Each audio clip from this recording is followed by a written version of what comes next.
Hi everyone, here's Boris Avrukh with a video that will review my most recent book published from Quality Chess Publishing House as well as here in Forward Chess. So here I would like to give you an example how it works on the platform which called Forward Chess.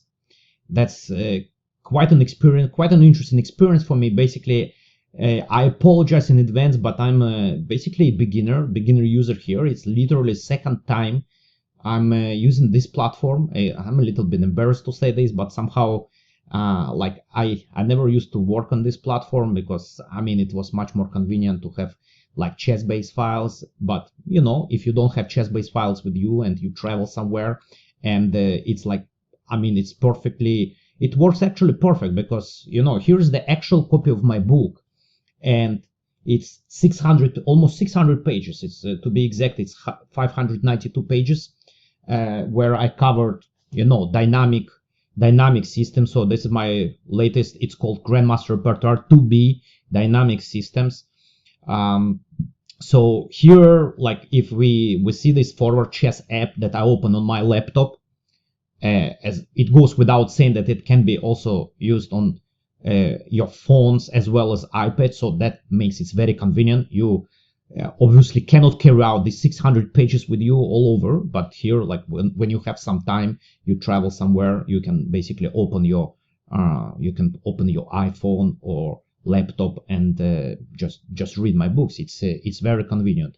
But by the way, I have heard a lot from different people, my students or like chess community. They had this announcement, well, Boris, your book is on Forward Chess, we're going to purchase. Fine. I mean, I'm glad. That's another platform where you can buy my book. So I'm excited about this. But somehow I really never used this. I just mostly was working with my chess-based files as well as obviously the real copy of the book. So here how it looks like Forward Chess once you get into this app. So you have basically library. I pressed on library, and there are books that you basically purchased. So here you can see from 1 to 6 is basically all my books. In general, I published 10 books on Quality Chess with the help of Quality Chess, but here we have only 6 because I think like my first D4 initial series have been released in 2008, so there were 2 volumes, 2008, 2009. I think it's outdated, and there is a second edition, which basically we are going to talk about today. So pretty much it's the books are kind of like irrelevant. Also, like it's only 2 books, 2 volumes. Here we have 4 volumes. It's much more details, and of course the theory has been evolving all the time, and that's much more updated information here in the books. So 6 books. I mean, overall, as I mentioned, it's 10 books. It's really great time working with Quality Chess, like really fun. Enjoyed a lot my collaboration with Jacob Agard, John Cho, and all the guys who have been working on editing my books. It was really a pleasure. So now in this video, I'm going to review my very latest book, which called Grandmaster Repertoire 2B Dynamic Systems. How they decided to call dynamic system is hard to say, but we're gonna talk about different openings, which not exactly the mainstream openings, but nevertheless very important. So here, so basically this is well, the first page, and we are moving right away to the content of this book. So it's all starts with the Stonewall. So this is the first chapter. The play starts. The first chapter is Stonewall. So you can see in the beginning I'm covering the line with Bishop E7, which is not the main line. So I'm talking about, in this position, I'm talking about the setup with Bishop E7. That, you know, you can find a lot of games, but overall I don't see the reason for black to develop bishop on e7 when bishop can be developed on d6, right? I mean, it's like more natural, it's more active. Actually, I have a lot of respect to Stonewall system. It's it's like really reliable opening, very positional, very hard to break through these systems, like through this pawn structure. And what is the advantage of like having especially this book, that here you have a coverage of the openings that you cannot really find a lot of material on these openings like nowadays. I mean, usually I'm talking about, we are talking about mainstream lines, you know, Slav, Grunfeld, King's Indian, but here you can find the lines that not covered like very, very well in general in chess literature. So from this point, the book should be extremely, extremely helpful. And as one of my close chess friends mentioned once, so one of the biggest values of my book is that in sidelines or not the mainstream lines, the coverage can be almost forever. You know, like my point is that if we are talking about mainstream openings, it's obviously like a lot of improvements. The theory evolves all the time. But if we are talking about like, you know, not so popular openings or some sidelines, then like once you have a good work, it takes you throughout like many years or maybe even like forever, and you never come back, maybe just for memorization or some small updates. So yeah, so this is the line. I mean, again, like it's a Stonewall, so bishop e7. Now, I mean, it's just a normal like knight bd2. It's a classical. So knight a4 is covered. I guess the main move will be in this position, of course, c6, which is this is what so-called Stonewall, and knight a5. I think, if I'm not mistaken, the first volume it was more of b3, bishop b2 or bishop a3 idea. Now I have so-called knights maneuvering, knights tango. I mean, some people call it. So basically, the idea that knight from d2 goes to f3, from e5 quite often goes to d3, and that's a very nice grip of the center, of the like dark squares in the center. And you know, white is doing great in my opinion, but you know, black remains very solid. Again, as I mentioned before, probably not so much point to play bishop e7. So why not to play bishop d6, which is the main line of the Stonewall, right? So here we have bishop d6 variation, which goes here. Like I want to start. So as I mentioned above, there could be some technical problems, so I need just to go up, get to the position. So bishop d6 here. Again, like for the first time, I would like to mention, it's very convenient. On the left side, you have all the text from the book, moves, diagrams. On the right side, you can play those moves on the board. It's like, what else you need? You know, it's super convenient. So bishop d6, c4, c6, the initial position of Stonewall. Now here, like, I would like to mention very interesting story that, you know, when first time I studied Stonewall, I remember how my coach told me, you know, Boris, I mean, just make sure your knight never gets to c3. So your knight should go to d2, then eventually to f3. You know, like we discussed in our previous slide. So it's kind of like maneuvering the knight. So knight d2 is heading to f3, knight from f3, e5, d3. And then suddenly in one of the tournaments, I saw the game of one of my very close friends, and he played knight c3, and I'm like, wait a second, how it's possible? And he was a strong, well, I mean, he's still strong grandmaster, and his name is Vitaly Golod, my good friend. So he played knight c3, and he had a very nice game, and I got like interested. What's this idea? I talked with him, and he mentioned that, well, that's an interesting line. I mean, he prepared this line, he worked on this line, he found this quite interesting, and you know, I really like the line. It's I covered this line in my first books, like back in 2009, 2008, and now I stay with this line. And in my opinion, slowly became one of the top lines in this variation against Stonewall. Very interesting setup. So knight c3, we play knight c3, queen c2, and what I like about this system, there is a lot of flexibility in white setup. So it depends what black is doing. We try to carry out different ideas. So sometimes it can be rook b1 followed by b4, b5 attack. Sometimes it can be move like bishop g5, bishop f4. It goes without saying that, I mean, we are always happy to see if the Stonewall structure collapses. I remember when I analyzed, I always felt like I don't even need to pay too much attention if like dc4 is played, or let's say f5 is disappeared, so it's always favorable for white. So not surprisingly, this position, it still remains like very favorable. So I guess the main moves in this position, so here we have queen c2, but probably more popular the moves like knight e4 or like queen e7, obviously just a normal move in this position. So for instance, if queen e7 played here in this position, bishop g5 is the line. Very interesting. Also, like you don't see quite often that we give up dark squared bishop for the knight. It's rather we are trying to exchange for the bishop on d6, and the whole idea that in this position, so there is capture, but the main move is actually bishop f4. Yeah, we actually don't give up. I mean, sorry, it was my mistake. I don't remember exactly all the lines. So in fact, we come back bishop f4. So the idea was to provoke h6, and then whenever knight comes to e5, there will be a g6 square available for the knight, or something for black to defend against the threat knight g6. So this is one idea. For instance, as I mentioned, it's very flexible. So we take the move knight e4. Here we just go for the idea of b4 b5. So we prepare b4 b5. Overall, very interesting in my opinion. Very like flexible play for white with a lot of ideas.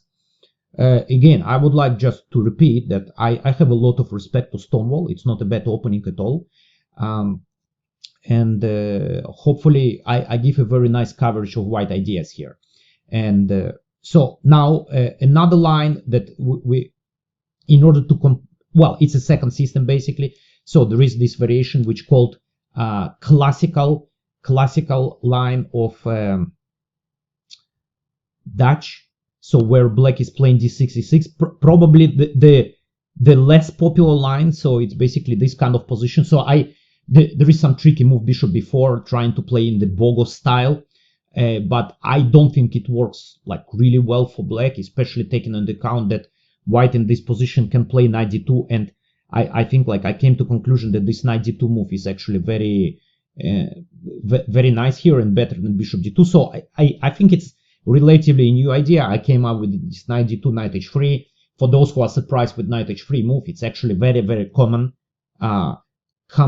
thematic move in Dutch, general Dutch pawn structure. It's very popular in Stonewall, maybe at least less popular in Leningrad, but I mean, it's always an option. So that's an interesting line that I suggested here. Some kind of improvement to compare with my my first edition. So obviously bishop e7, it's a main line.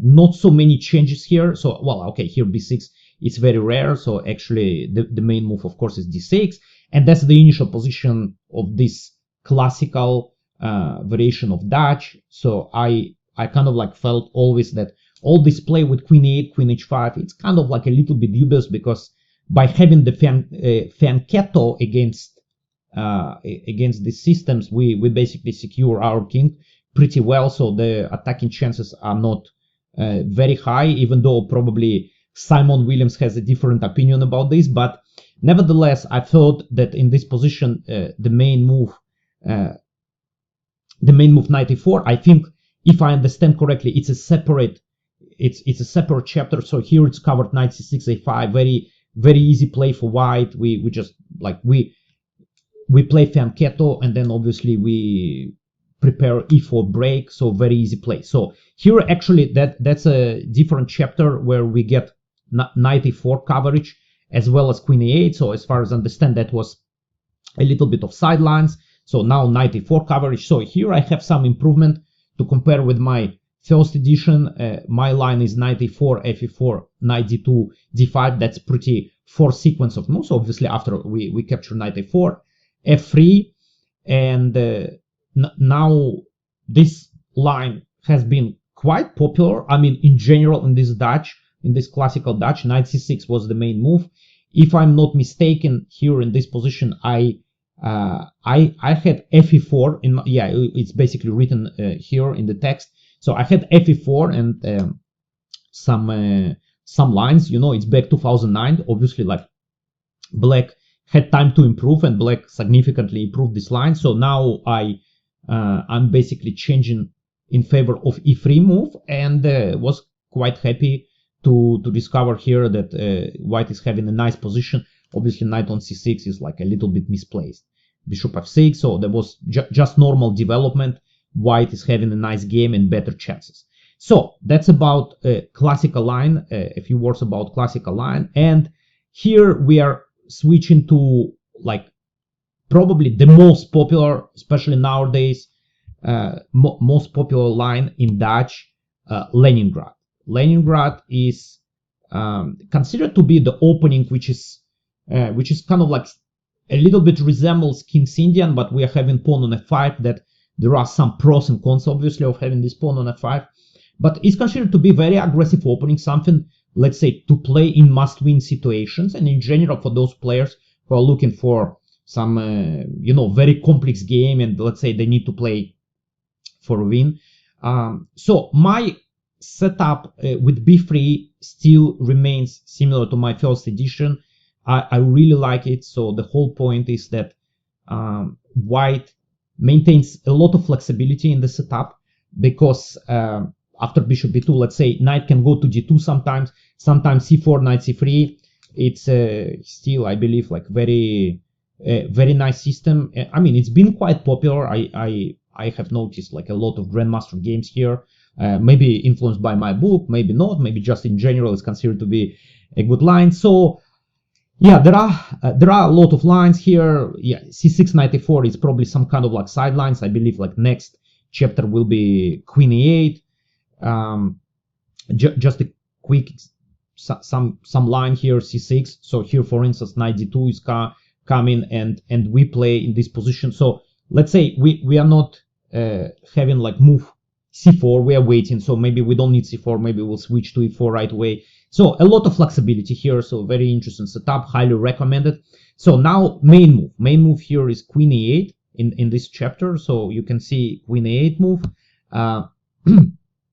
Now after queen e8, so here's this position. Now this time, so we had the move knight d2. This time switching to c4 and kind of like having set up. Now the question about knight c3, knight d2 is still open. Depends on the lines. Now I would like to mention like one specific idea here that it's one of the key points, because when you go b3, bishop b2, one of the thematic ideas for black is to deliver d5. So very important to understand always. And also, by the way, on the previous move, what's going on with d5. So e5, d5, obviously he cannot take d5, and let's say, but there is this very thematic knight fg7. So basically regain the pawn, no questions about this. But then in return we have a very nice development. So knight d5 is coming, and this position, I guess, like analyzed pretty well, detailed comments. White is better. So that's a few words about Leningrad. Now we are moving towards different opening, which is so I guess like Benoni system. The next it starts Benoni system. We have first of all we start here with Czech Benoni. Czech Benoni, it's the line where you get c5, d5, e5 setup. I had like really nice experience when I played in Israel, was active chess player. One of my actually friends, he had this opening in his repertoire, and I remember how I started with first game I lost, and then I did some serious work, and after that it went like pretty well. So what is happening in general, what you need to remember, so there are like two major setups for black. Some people play some tricky lines here, like starting maybe a6 or knight bd7, but in general it's between g6 and bishop e7. So in here there is a coverage of g6. Now very interesting line. So this is some kind of like King's Indian, but even more close, because there is a move c5. So my line here, very interesting idea, and I think like without this idea it's hard to play for advantage. I mean, well, there are different setups, but this idea is really challenging. So after h4, and by the way, it's pretty classical idea against g6, bishop g7 sidelines, not King's Indian, but just the sidelines, h4, the idea h5, and there is a dilemma for black whether you allow h5, which is not nice, or most people react h5, but then obviously g5 square is available for our pieces, as well as f5, much more difficult to carry out because, well, h5 is hanging, and as I mentioned before, also g5 square is not covered. So this is the line, I believe, very promising line for white, and as far as I know, no changes. So here we have, yes, Čech-Benoni main lines. I guess main lines, as we can see, it's bishop e7. Bishop e7 considered to be main line, like the most popular. So my setup, again, so something that I studied back then, and it's covered in my first edition and covered as well here. G3, well, h5 is a very rare move, so but, well, we need to know how to react. So like castle is the main line, bishop g2, knight goes somewhere. I guess this is not the main, like everyone knows this, kind of like regrouping knight b7, knight a8, g6, knight g7, stuff like this. So just to show you the main line here, knight e2. Obviously we are very flexible, not blocking the pawn f, so that we in the future we can get f4. So castle, a6, just inserting a6, I guess, but it's really doesn't matter, just insertion a6, a4. Then then g6 is happening. Well, a6 was like actually not the main line. G6, bishop h6, knight g7. So maybe there is bishop g5 idea, I don't know, but anyway, the move queen d2 is, well, very good for us from positional perspective. So he goes knight f6, king h8, knight g8, very common idea. h3, covering g4 square, king h8. Now rook a2 e1, preparing for big fight in the center. So f5, f4, a lot of tension in the center. So we are well prepared for opening up everything, because pawns on d5, pawn on d5 actually secures our big space advantage. So that's Čech-Benoni.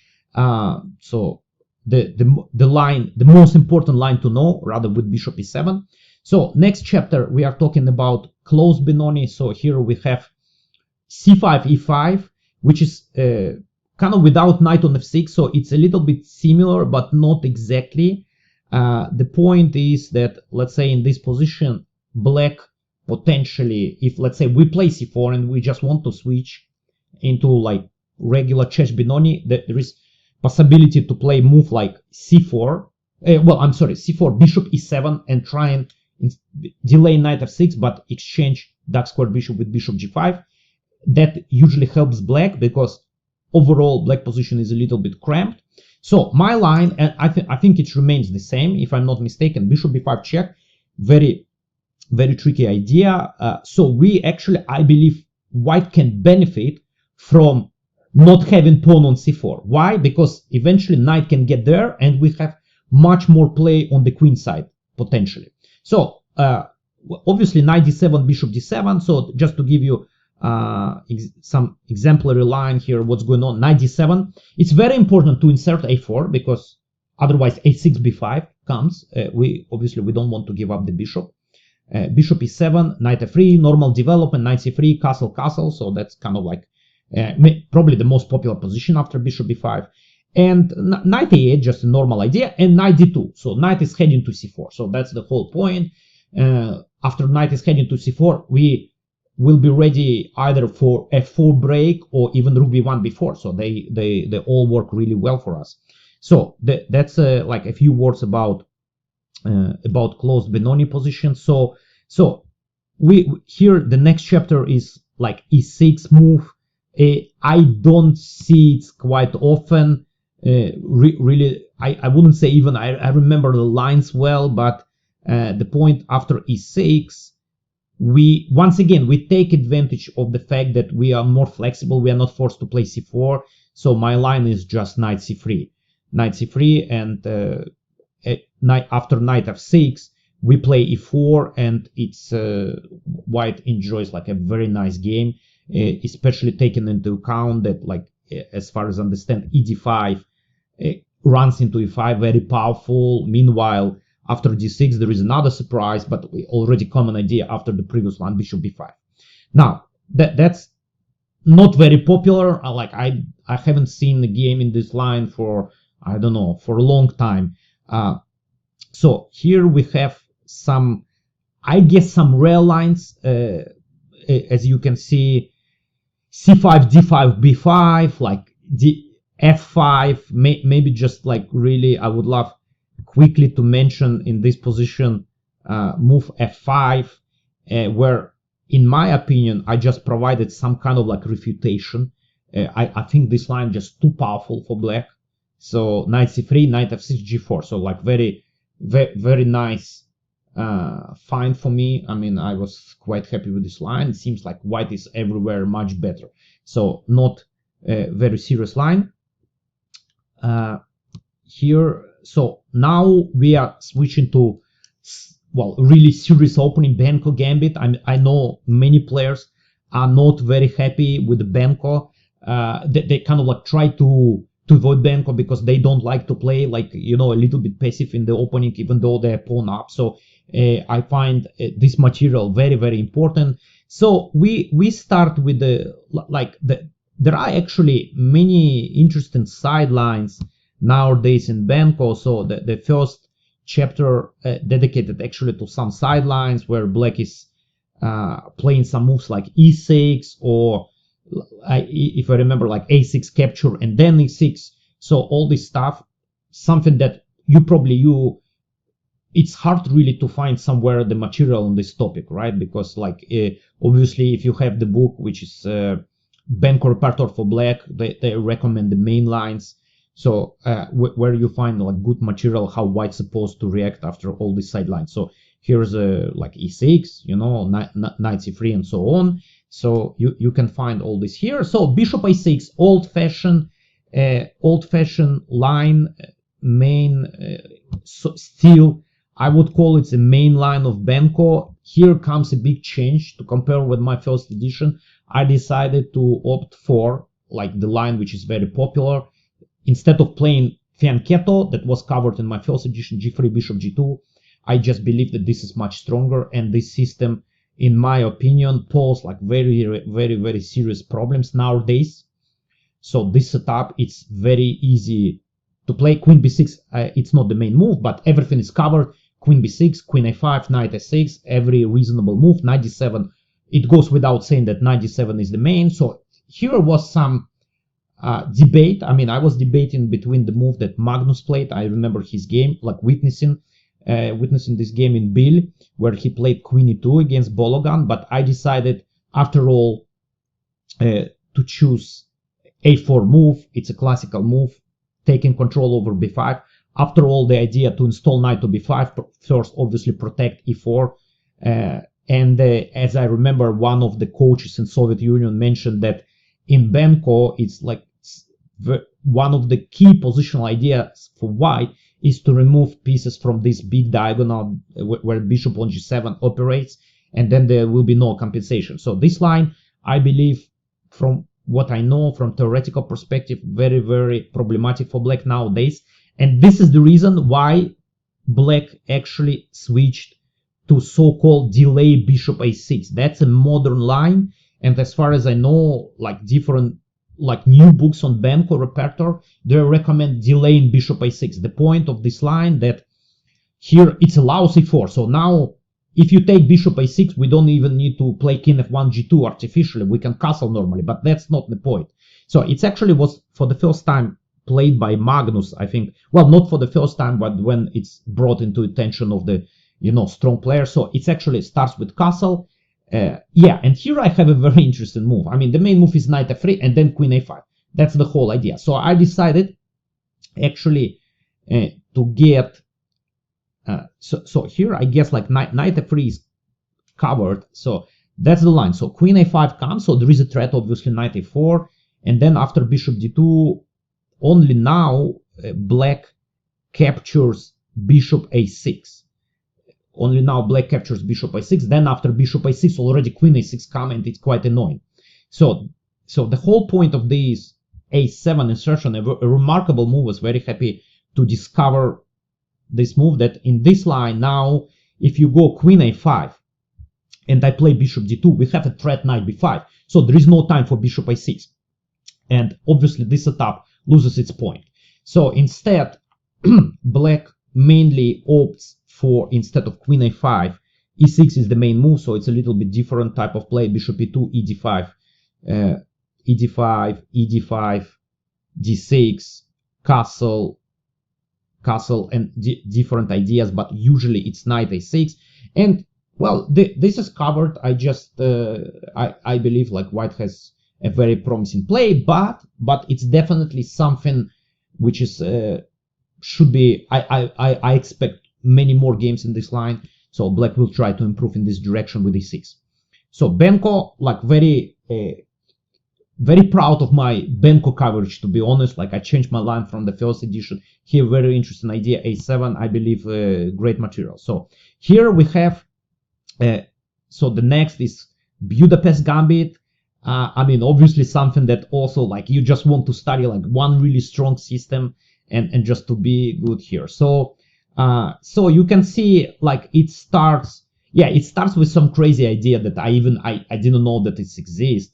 After e6, g3, e5. So this kind of like Benko Gambit. So somebody is claiming that g3 is not very useful move for Benko. So that's covered. I don't believe. I just decided, you know, instead of just defending the pawn, I go just for the free move, sacrifice the pawn, f4, and then enjoy like very nice space advantage. So it's not really serious system, but something that you know, like you know a few moves, and then you are not shocked in real game, and you're not wasting too much time. So sidelines of knight g4. I guess also here, by the way, in this chapter, I'm pretty sure that there is a coverage of this knight a4 move.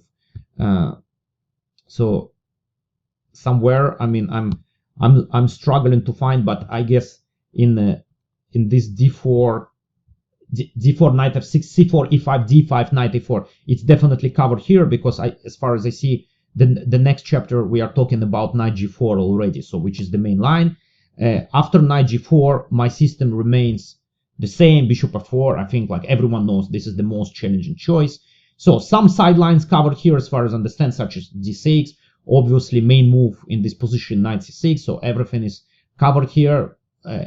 Well, in order not to get mated somewhere, like everyone believes that Budapest Gambit is so dangerous that there could be potential mate somewhere. So here the main line, and one of the big discoveries of this line, that it's actually, I'm sorry, let me get back and come back to the system. It's actually, yes, this move actually. So we have this position.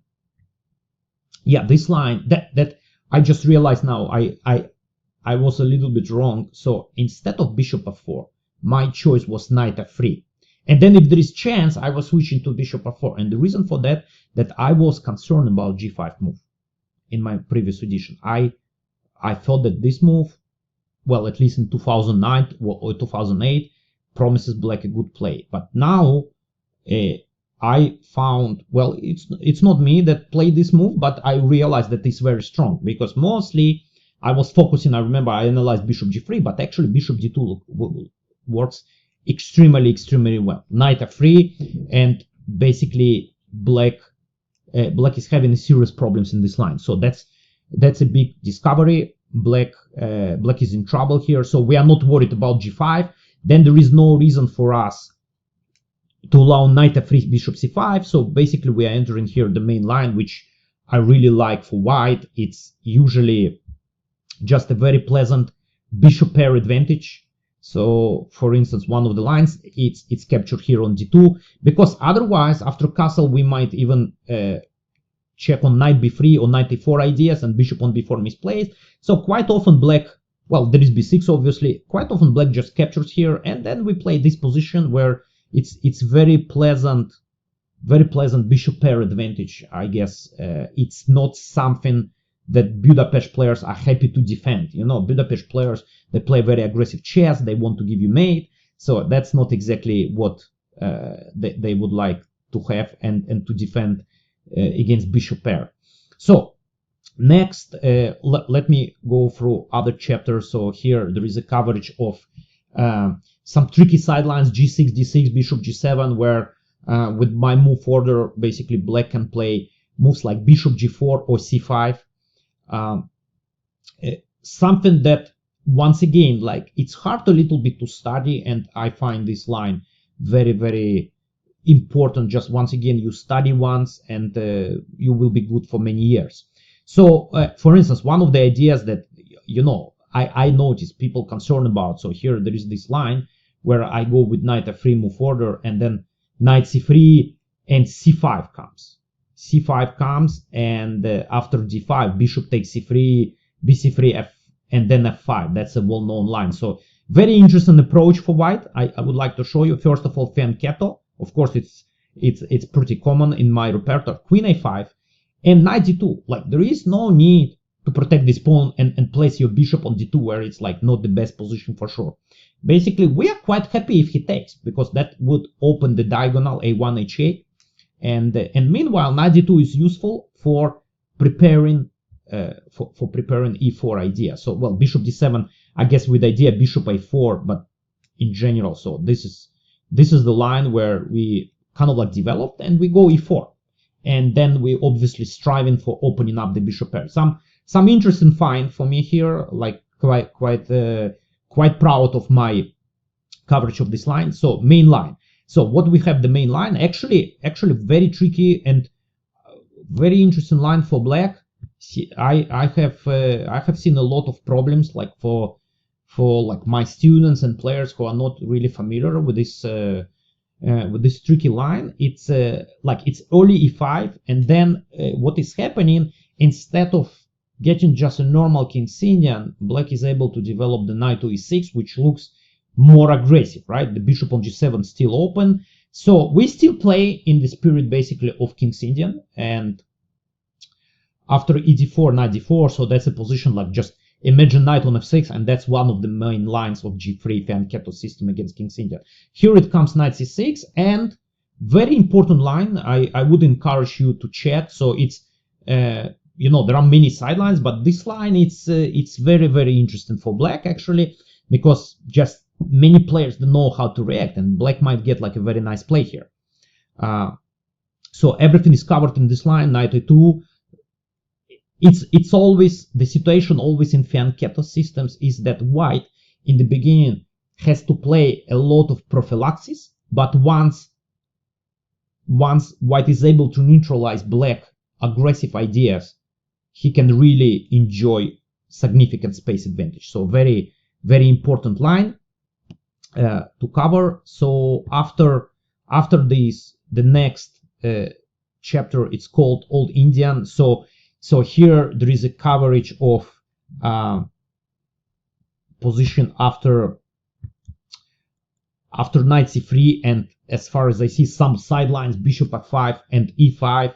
I don't think bishop f5 is very serious, but well, something to know. Bishop f5 is well met by f3, so very aggressive. Like if it's a sideline, I want to get advantage, so that's why f3, or not something like just simple knight f3 or whatever. Now after e5, we obviously play knight f3. So there is this line. Obviously there is a knight d7, but it will be Old Indian covered in some other chapters.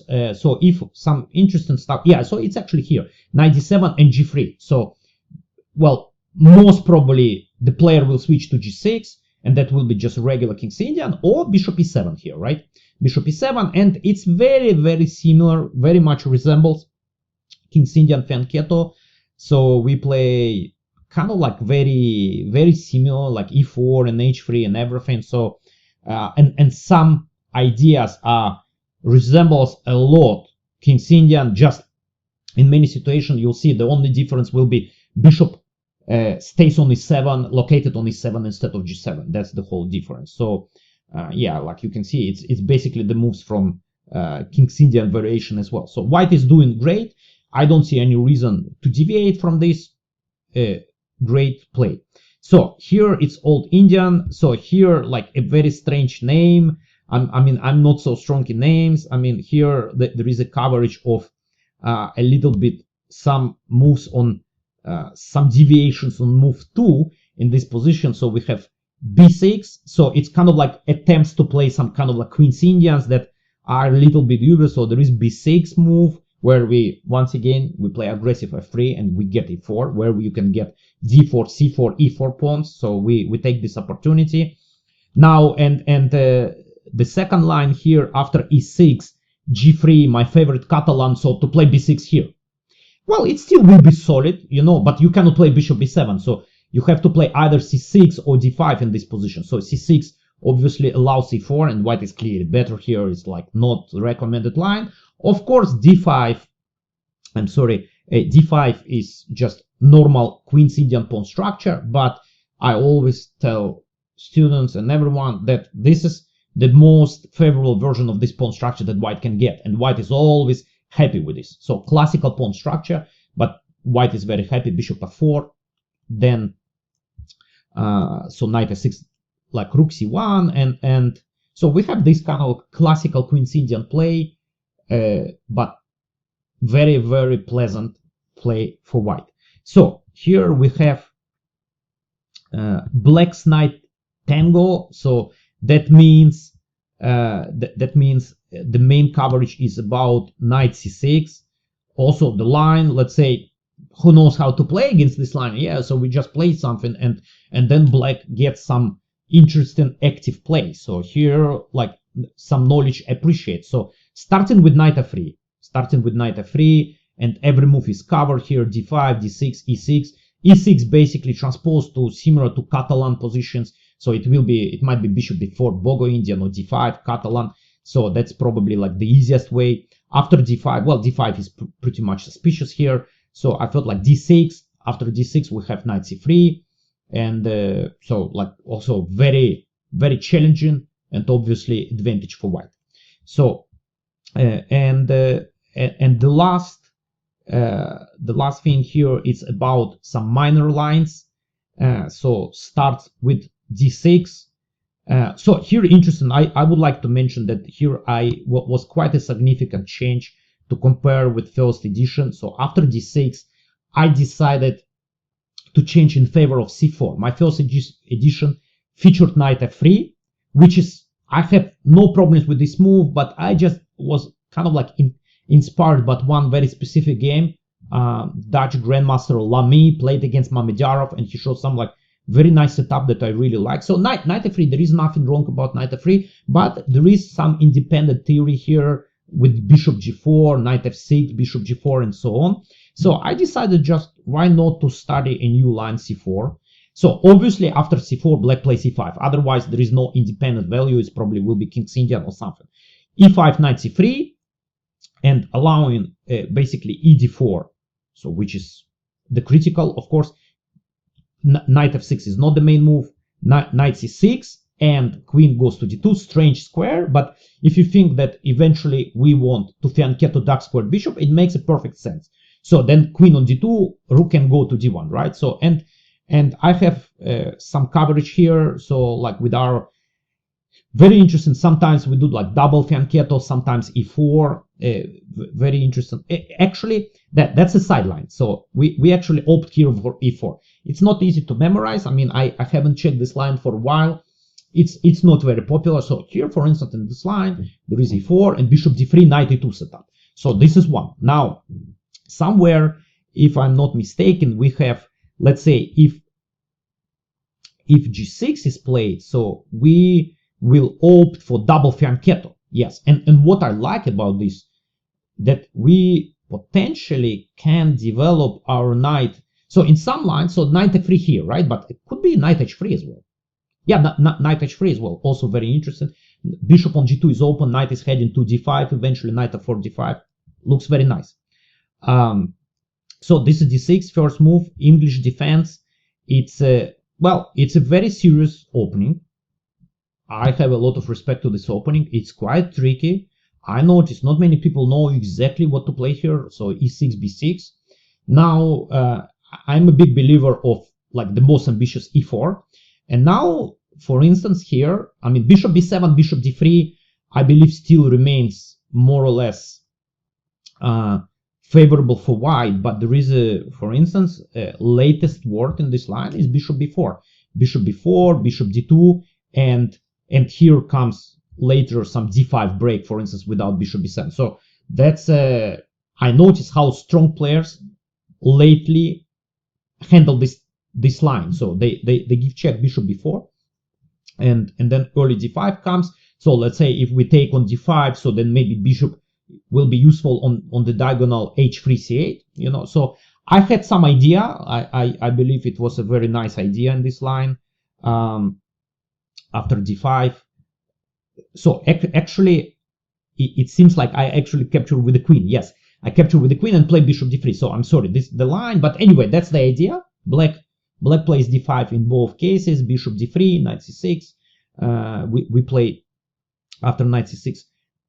We play cd5, and yeah, this line. So I had some ideas. There are like some developments. I think you'll probably need to check for like most recent games, but the line overall seems quite interesting for white. Quite interesting for white, but a lot of respect to b6, e6. You have to pay attention. It's quite tricky. So now, so here's the chapter with bishop b4. It's kind of like very much like resembles obviously Bogo-Indian, but maybe some ideas where white is delaying, black is delaying knight f6 and playing f5 first. So there is this coverage with so here in this position I played bishop d2. So after bishop b4, bishop d2, not knight d2 as we have seen, and here like in Bogo the same, queen e7, c5, a5, bishop d2, all these four moves covered, interesting play. There are some independent lines. So for instance, you can see here after queen e7, g3, f5. So obviously knight f6 would transpose to something that already covered through my Catalan book. So there is f5 here. F5 and there is this line. Overall, white is doing great still. I don't see any problems. So e6, bishop a4, quite popular line on the high level. Also could be some tricky move order that you potentially might not be able to play your system, that you play through regular Bogo. So definitely deserves attention. So b pawns. So that's some sidelines that, even to be honest, in the beginning I even forgot to cover them, and then I got emails from Andrew Greed, the guy who was working with me on this book. He said, well, you forgot to cover b6, b5. Should I? I mean, like, really? I mean, who plays this? But you know, it's again, it's good, you know, like, so here not only like b6, b5, I see also c6. You can see in this chapter and the content, like there is a c6. You know, you need to know how to play in order to get the most promising position out of this opening, and not to play something and allow, like, I would feel like a little bit embarrassed, like if somebody plays against me b5 and I'm not getting advantage, right? So that's my approach. If it's a sideline, I want to play a very powerful opening and just to crush my opponent. So that's b pawn systems. So something similar with odd ideas. There are some, I think. So we have like first move e5. So that's like a very easy line where white just gets very big advantage. I think it's actually it remains the same. No changes to compare with first edition. So yeah. And e5, so we just take, kind of like resembles a little bit Budapest, but it's much worse. It's much worse. So there is f6. I don't believe in this compensation, usually connected with queen e7 and some tricky line here with queen b4. But if you know, it's actually, this position is almost winning for white, to be honest. Not like knight comes to d5, queen b plays on b2. It's a terrible situation for black here. So that was e5, and after d4, knight c6, much more reasonable. Also could be some tricky transpositions, therefore independent line and very strong. So this is what I like about these sidelines. I want to find some like really powerful line. So for instance here, yes, for instance there is endgame, but endgame is very unpleasant for black because knight placed on g6, so it's definitely misplaced, and obviously white is having space advantage as well. So that's chapter number 29, if I'm not mistaken. So there are like overall 29 chapters, and well, it's, you know, it's 600 pages, a lot of unusual openings that you cannot really find coverage, like too much coverage in, you know, chess sources. So that's one of the biggest values of my book, and that can, I believe, can take you like throughout like many years with this knowledge. Of course, like from serious openings, you have you have Dutch with all three systems: Stonewall, Leningrad, and classical. You have Benko. You have E6, B6, and you have some tricky lines: D6, G6, Bishop G7 that sometimes confuse players. So, well, guys, I hope you enjoyed. Highly recommend it if, let's say, you don't have with you like laptop with the chess-based files, or the real copy forward chess app is very, very convenient, very, very useful. I mean, great interface with the like text as well as like board where you can play the moves. I hope you enjoyed and you got some like idea what you can expect from my book. Definitely recommend it. Good luck. I hope once you get my book, you'll get a lot of wins. Thank you very much for your attention.